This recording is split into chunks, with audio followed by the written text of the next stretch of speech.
Hello everyone, welcome to my channel. So guys, आज की ये वीडियो बहुत इंपॉर्टेंट होने वाली है बीए प्रोग्राम वाले स्टूडेंट्स के लिए। बिकॉज गाइस, आज की इस वीडियो में मैं आप लोगों के थर्ड सेमेस्टर के पॉलिटिकल साइंस सब्जेक्ट के बारे में डिस्कस करने वाली हूँ।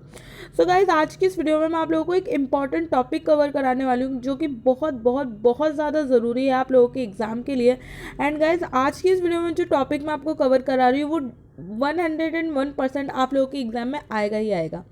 सो गाइज, आप लोग आज की वीडियो को बहुत ध्यान से देखिएगा। इसके अलावा गाइज, इससे पहले मैं आप लोगों के लिए 2 वीडियो ऑलरेडी अपलोड कर चुकी हूँ पॉलिटिकल साइंस सब्जेक्ट की। एक वीडियो के अंदर मैंने आप लोगों को ये जो क्वेश्चन पेपर आप राइट नाउ यहाँ देख रहे हैं ये प्रोवाइड किया था, एंड दूसरी वीडियो के अंदर मैंने आप लोगों को एक इंपॉर्टेंट टॉपिक प्रोवाइड किया था जो कि आप लोगों के लिए बहुत इंपॉर्टेंट है। तो चलिए गाइज, फटाफट से मैं आप लोगों को बता देती हूँ कि आज की इस वीडियो में हम क्या डिस्कस करने वाले हैं। एंड जो 2 वीडियो हैं वो आप लोग देख लीजिएगा, उनकी लिंक मैं आपको ऊपर आई बटन में प्रोवाइड कर दूंगी।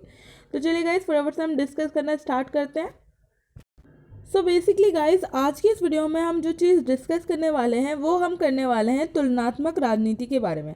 बेसिकली गाइस, तुलनात्मक राजनीति की अगर हम बात करते हैं, कंपैरेटिव पॉलिटिक्स की हम जब बात करते हैं तो गाइस, कंपैरेटिव पॉलिटिक्स के अंदर क्या क्या चीज़ें होती हैं आज की इस वीडियो में हम यही डिस्कस करेंगे।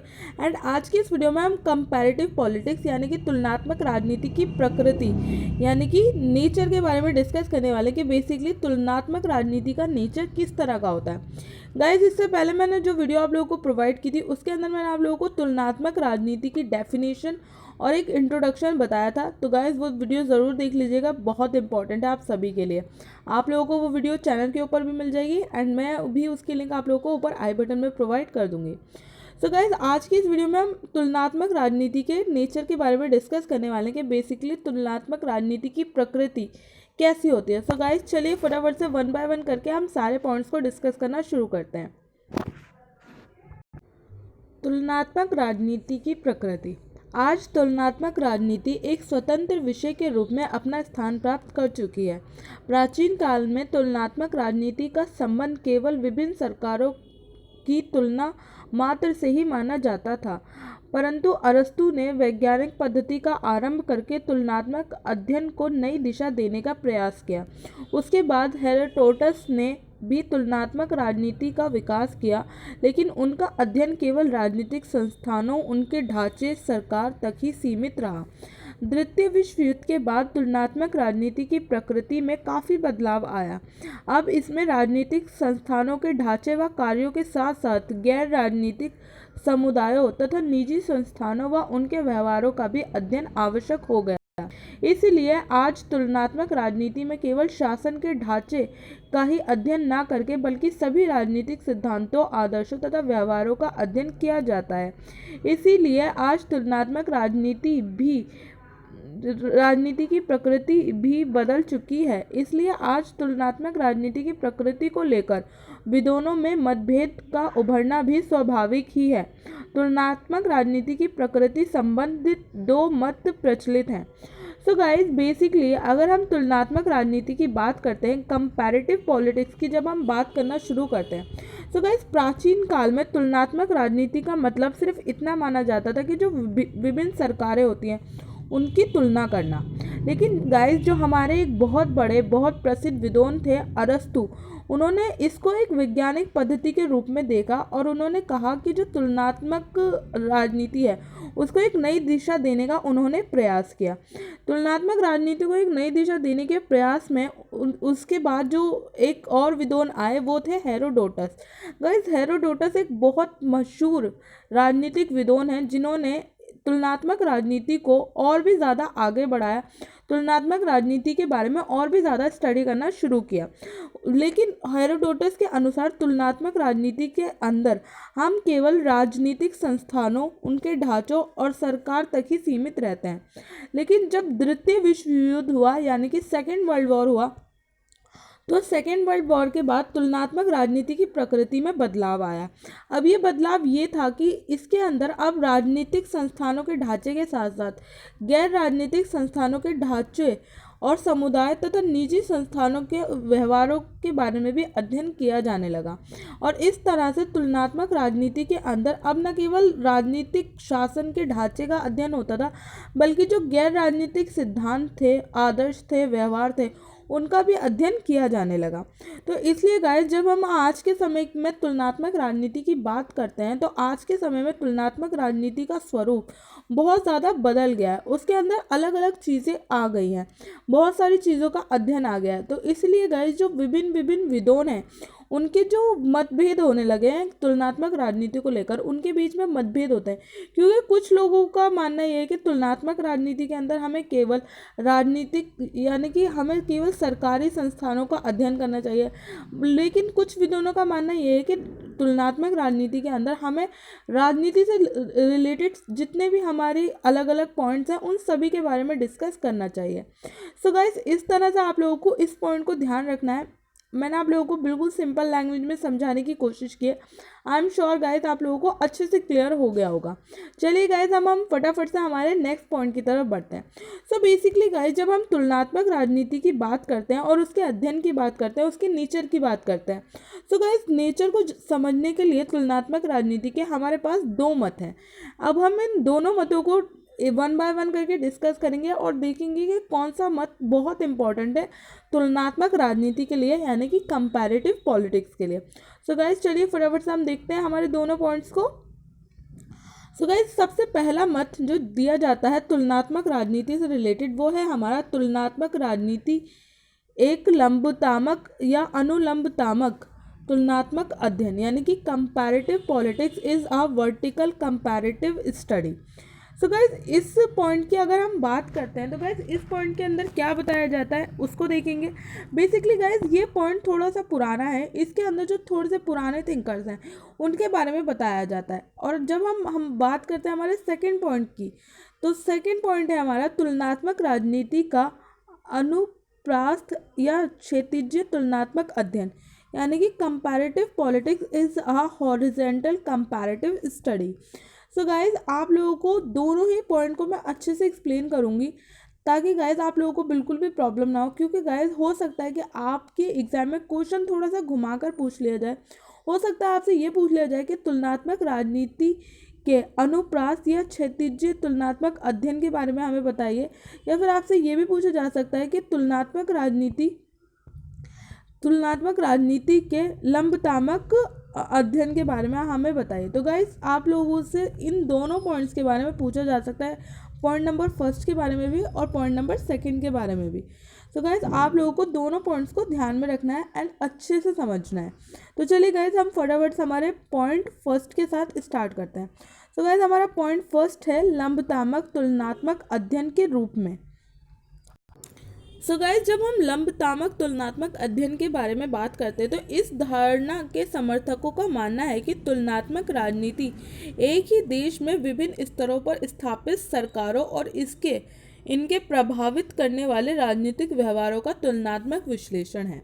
सो गाइस, जब हम लंबतामक तुलनात्मक अध्ययन की बात करते हैं तो इसके जो मानने वाले हैं, यानी कि इसके जो समर्थक हैं, उनका मानना यह है कि तुलनात्मक राजनीति एक ही देश में विभिन्न स्तरों पर स्थापित सरकारों, यानी कि राष्ट्रीय सरकार एवं स्थानीय सरकार, इनके प्रभावित करने वाले राजनीतिक व्यवहारों का तुलनात्मक विश्लेषण है। तो गाइज, इन लोगों का मानना यह है कि जब हम इस वाले पॉइंट की बात करते हैं, यानी कि हम जब लंबतामक तुलनात्मक अध्ययन की बात करते हैं तो इसके अंदर हम केवल एक ही देश में विभिन्न स्तरों पर स्थापित सरकारों, उनके बीच में कंपैरिजन करते हैं। So guys, I am sure आपको समझ आ रहा होगा। गाइज, अब हम फटाफट से देखते हैं हमारे नेक्स्ट पॉइंट को। गाइज, नेक्स्ट पॉइंट के अंदर हमें बताया गया है कि इस विचारधारा को मानने वालों का कहना है चूँकि क्षैतिज सरकार अनेक होती हैं, इसलिए राष्ट्रीय सरकारों की उनसे राजनीतिक प्रक्रिया तथा संस्थानों के संदर्भ में तुलना करके उपयुक्त निष्कर्ष निकाला जा सकता है। सो गाइस सेकंड पॉइंट के अंदर ये बोला जा रहा है कि जब हम एक देश की बात करते हैं, एक कंट्री की बात करते हैं, तो उसके अंदर जो स्थानीय सरकार होती है, यानी कि जो स्टेट लेवल की सरकार होती है वो बहुत सारी होती है, लेकिन जो राष्ट्रीय सरकार होती है वो एक ही होती है। तो इस तरह से जब हम राष्ट्रीय सरकार और राज्य सरकार की तुलना करते हैं तो हम इस तरह से एक उपयुक्त निष्कर्ष निकाल सकते हैं कंपैरेटिव पॉलिटिक्स का। सो गाइज ये हमारा सेकेंड पॉइंट हो गया। अब हम बढ़ते हैं हमारे थर्ड पॉइंट की तरफ। गाइज हमारे थर्ड पॉइंट के अंदर कहा गया है कि इस धारणा के समर्थकों का कहना है कि तुलनात्मक राजनीति एक ही देश की विभिन्न सरकारों की अनुलंब तुलना है, इसलिए वे एक ही देश की विभिन्न सरकारों की तुलना विभिन्न स्तरों पर करने पर जोर देती है। लेकिन गहराई तुलनात्मक राजनीति की प्रकृति और क्षेत्र से देखा जाए तो उनकी ये तुलना सतही स्तर पर ठीक प्रतीत होती है। सो गाइज यहाँ पे कहने का मतलब ये है थर्ड पॉइंट के अंदर कि जब हम तुलनात्मक राजनीति की बात करते हैं, अभी हमने ऊपर कहा कि हम एक ही देश के अंदर विभिन्न विभिन्न जो सरकारें होती हैं उनकी तुलना करते हैं, तो अगर हम थोड़ा सा गहराई में देखते हैं तो हमें ये चीज़ ठीक लगती है कि हाँ इस तरह से तुलना की जा सकती है। लेकिन जब हम और आगे बढ़ेंगे तो हमें कहीं ना कहीं कुछ असमानताएं देखने को मिलेंगी, जो कि आगे के पॉइंट में आपको समझ आएंगी। गाइस आगे के पॉइंट के अंदर बताया गया है कि अधिक व्यापक अध्ययन व विश्लेषण से राष्ट्रीय व प्रादेशिक सरकारों में समानताओं के बजाय असमानताएं अधिक दिखाई देती हैं। गाइस हमारा फिफ्थ पॉइंट है। फिफ्थ पॉइंट के अंदर बताया गया है कि तुलना करने पर इनमें आर्थिक संसाधनों, नियमों व शक्तियों की समानता ही प्रतीत होती है, लेकिन व्यवहार में राष्ट्रीय सरकार के पास आर्थिक साधन अधिक होते हैं, इसलिए आर्थिक साधनों की समानता मात्रात्मक होती है, गुणात्मक नहीं। गाइस हम जब बात करते हैं एक ही देश के अंदर अलग अलग गवर्नमेंट को कंपेयर करने की, तो हम लोगों को ऐसा लगता है कि इनके बीच आर्थिक संसाधनों, नियमों और शक्तियों की समानता है। लेकिन अगर हम व्यवहारिक तौर पे देखते हैं, यानी कि अगर हम प्रैक्टिकल तौर पर देखते हैं, तो ऐसा नहीं है, क्योंकि एक राष्ट्रीय सरकार के पास अधिक आर्थिक संसाधन होते हैं, जबकि जो एक स्टेट लेवल की सरकार होती है, एक स्थानीय सरकार होती है, उसके पास जो आर्थिक साधन होते हैं वो कम होते हैं। इसीलिए यहाँ पे कहा गया है कि आर्थिक साधन जो है वो केवल देखने के लिए है, व्यवहारिकता में नहीं है। तो गाइज उम्मीद करती हूँ आपको समझ आ रहा होगा। गाइज अब हम बढ़ते हैं हमारे सिक्स पॉइंट की तरफ। गाइज सिक्स पॉइंट के अंदर हमें बताया गया है कि इसी तरह नियमों में भी समानता की अपेक्षा असमानता ही अधिक होती है, क्योंकि राष्ट्रीय सरकार नियमों के पीछे शक्ति का तत्व प्रभावी रहती है। राष्ट्रीय सरकार संप्रभु होने के नाते स्थानीय सरकार से अधिक शक्तिशाली होती है, इसलिए राष्ट्रीय सरकार व स्थानीय सरकार के नियमों में समानताओं की बजाय असमानता ही अधिक दिखती है। तो गाइस जब हम स्थानीय सरकार और राष्ट्रीय सरकार की बात करते हैं, तो हम जब उनकी तुलना करते हैं तो हम देखते हैं कि उनके बीच में क्या क्या नियम है, किस तरह के नियम है। तो जब हम ऊपर ऊपर से देखते हैं तो हमें लगता है कि हाँ दोनों के लिए सेम ही नियम है, पर ऐसा नहीं है, क्योंकि अगर हम देखते हैं तो एक जो राष्ट्रीय सरकार होती है उसके पास अधिक पावर होती है, वो संप्रभु होती है, यानी कि उसके ऊपर किसी का कंट्रोल नहीं होता। लेकिन जब हम एक स्टेट गवर्नमेंट की बात करते हैं तो उसके ऊपर कंट्रोल होता है हमारी राष्ट्रीय गवर्नमेंट का। तो गाइस इस तरह से स्टेट गवर्नमेंट ज़्यादा संप्रभु नहीं होती, वो अपनी मर्जी से डिसीजन नहीं ले सकती। तो गाइस हमारे सिक्स पॉइंट के अंदर यही समझाया गया है। गाइस अब हम बढ़ते हैं हमारे नेक्स्ट पॉइंट की तरफ। गाइस हमारा नेक्स्ट पॉइंट है, इसी प्रकार शक्ति के कारण राष्ट्रीय सरकार के पास उत्पीड़न का तत्व होने के कारण वे स्थानीय सरकार से अधिक प्रभावशाली होती है। इस प्रकार इन तीनों समानताओं की अपेक्षा असमानता अधिक दिखती है। गाइस अगर हम कंपेयर करें शक्ति के मामले में एक राष्ट्रीय सरकार को और एक स्टेट गवर्नमेंट को, तो गाइस स्थानीय सरकार जो होती है उसके पास जो शक्तियाँ होती हैं वो लिमिटेड होती हैं, यानी कि कम होती हैं, जबकि एक राष्ट्रीय सरकार के पास शक्तियाँ ज़्यादा होती हैं।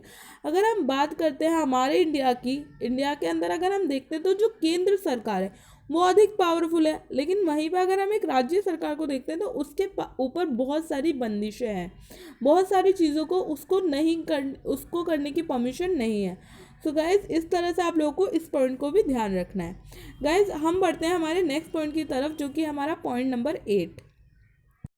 सो गाइस पॉइंट नंबर 8 के अंदर बताया गया है कि राष्ट्रीय व स्थानीय सरकारों में पाई जाने वाली समानताएं सतह ही है। इनकी सहायता से इनकी प्रकृति तो समझी जा सकती है, लेकिन कोई सामान्यकरण नहीं निकाला जा सकता। सो गाइस इस तरह से बोला जाता है कि अगर हम राष्ट्रीय सरकार और स्थानीय सरकार के बीच में तुलना करते हैं तो हमें उनकी जो प्रकृति है वो तो समझ आ जाती है, लेकिन हम कोई निष्कर्ष नहीं निकाल पाते। तो इसी वजह से गाइस ये जो विचारधारा है ये कहीं ना कहीं थोड़ी सी हमें वीक लगती हुई नज़र आती है। कौन सी विचारधारा? लंबतामक विचारधारा। तो गाइस आप लोगों को ध्यान रखना है इन दोनों विचारधाराओं को। गाइस हमारा 9th पॉइंट है। 9th पॉइंट के अंदर हमें बताया गया है कि लंबतामक तुलना संस्थानों के औपचारिक अध्ययन के लिए तो सहायक हो सकती है, लेकिन राजनीतिक व्यवहार की वास्तविकता का ज्ञान इससे नहीं हो सकता। यानी कि गाइस जब हम फर्स्ट पॉइंट की बात करते हैं, हमारे फर्स्ट व्यू जो दिया गया है तुलनात्मक राजनीति को लेकर, जिसे हम लंबतामक कहते हैं, तो गाइस इसके अंदर जब हम बात करते हैं तो हमें संस्थानों के औपचारिक अध्ययन तो कर लेते हैं। इसके थ्रू हमें ये तो पता चल जाता है कि बेसिकली क्या चल रहा है एक कंट्री के अंदर। लेकिन जब हम बात करते हैं कि राजनीतिक व्यवहार की क्या वास्तविकता है एक कंट्री की, तो गाइस इस वाले पॉइंट से उसको पता कर पाना बहुत ज़्यादा मुश्किल होता है। हम एक देश के राजनीतिक व्यवहार के बारे में पता नहीं कर सकते लंबतामक अध्ययन से। सो गाइस उम्मीद करती हूँ आपको समझ आ गया होगा ये वाला पॉइंट भी। गाइस अब हम बढ़ते हैं हमारे 10 पॉइंट की तरफ। सो गाइस हमारा पॉइंट नंबर 10 है कि अंत में लंबतामक तुलना से तुलनात्मक राजनीति की प्रकृति को वास्तविक रूप में समझना असंभव है, इसलिए लंबतामक तुलना की धारणा आज मान्य नहीं है। सो गाइस जैसे कि मैंने आप लोगों को बताया कि लंबतामक ये जो पॉइंट है, ये जो व्यू है, इससे तुलनात्मक राजनीति की प्रकृति को समझना बहुत ज़्यादा मुश्किल है, लगभग इम्पॉसिबल है। तो गाइज इसीलिए आज इस विचारधारा को मान्यता नहीं मिली हुई है। सो गाइज आप लोगों को इस वाले पॉइंट को इस तरह से ध्यान रखना है। गाइज यहाँ पे मैंने आप लोगों को जिस तरह से पॉइंट लिख कर दिखाए हैं, इसी तरह से आपको आपके एग्जाम में भी लिखना है। इसी तरह से आपको पॉइंट वाइज अपने आंसर को प्रेजेंट करना है अपने एग्जामिनेशन में। सो गाइज ये जो हमारा सेकंड पॉइंट है जो कि आप लोगों को यहाँ पे नज़र आ रहा है, गाइज ये वाला पॉइंट मैं आपसे नेक्स्ट वीडियो के अंदर डिस्कस करूँगी, क्योंकि ये वीडियो ऑलरेडी काफ़ी लंबी हो गई है। तो गाइज उम्मीद करती हूँ कि अभी तक जो मैंने आपको पॉइंट फर्स्ट बताया वो आप लोगों को अच्छे से क्लियर हो गया होगा। एंड अगर आपको क्लियर नहीं हुआ है, कुछ भी प्रॉब्लम है, तो आप लोग मुझे कमेंट कर सकते हैं, मैं आप लोगों के कमेंट का रिप्लाई ज़रूर करूँगी। इसके अलावा गाइज आप लोगों के लिए मैं बैक टू बैक वीडियोज़ लेके आने की पूरी कोशिश करूँगी। आप लोगों को बिल्कुल भी परेशान होने की ज़रूरत नहीं है। सो गाइज आज के इस वीडियो में बस इतना ही। मिलती हूँ मैं आप सबसे अपनी नेक्स्ट वीडियो में, तब तक के लिए थैंक यू सो मच।